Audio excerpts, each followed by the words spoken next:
The Vietnam War lasted 10 years, cost America 58,000 lives, and over $1 trillion adjusted for inflation. It brought down a president, stirred social unrest, and ended in defeat. No one in hindsight believes fighting a losing war is ever worth the cost. Consequently, the Vietnam War is usually written off as a colossal strategic blunder and a humanitarian disaster.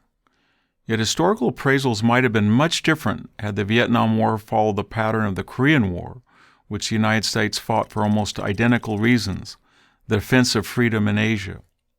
The U.S. had military advisors in Vietnam during the 1950s, but didn't become involved in a major way until 1963. President John F. Kennedy firmly believed in the domino effect, the foreign policy theory that vulnerable nations without help would fall one after another, like dominoes, to external communist aggression. Kennedy thus hoped to stop Soviet and Chinese-backed communist invasions in the manner President Harry Truman had in Korea by taking a stand in Vietnam. As with Korea, was a war the United States did not seek.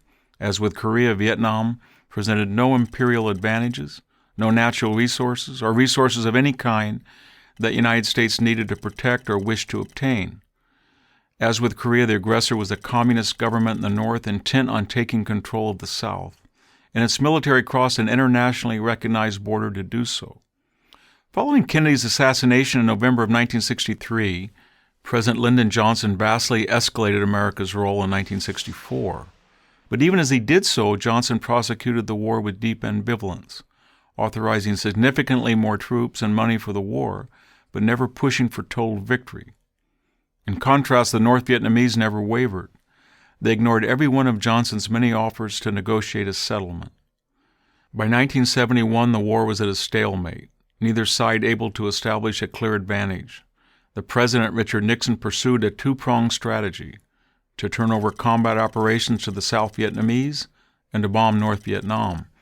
The effort brought the Communists to the Paris peace talks, and by 1973 the North agreed to a general settlement, establishing two autonomous Vietnamese nations, one communist, one non-communist, in the manner of North and South Korea.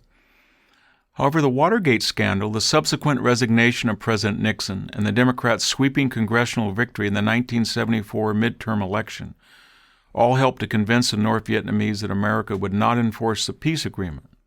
They were right. Without U.S. air support and material aid, the South Vietnamese had no chance against the North. Well supplied by the Soviet Union and the Chinese, the Communists gained full control over the country in April 1975.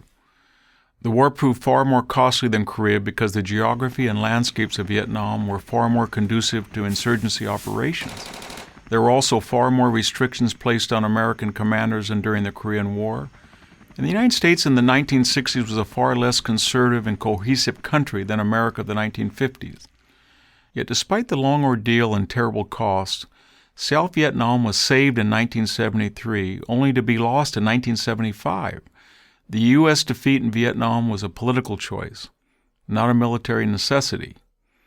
Had the U.S. protected an independent but vulnerable South Vietnam in 1973 and 4, that country would have most likely followed the model of South Korea. Millions of Southeast Asians would not have become boat people and refugees or have been sent to the gulags and re-education camps. A viable U.S.-backed democratic Vietnam would have stabilized the region and almost certainly prevented the neighboring Cambodian genocide, in which 1/5 of that country, 2 million people, were slaughtered by its communist leadership. And much of the bitterness over the war on both sides of the American political spectrum, still with us today, would have vanished. And for the communist Vietnamese, the instigators and aggressors of the terrible conflict, what was it all for? Today, ironically, the Vietnamese government aspires to nothing more than the capitalist affluence that it once reviled.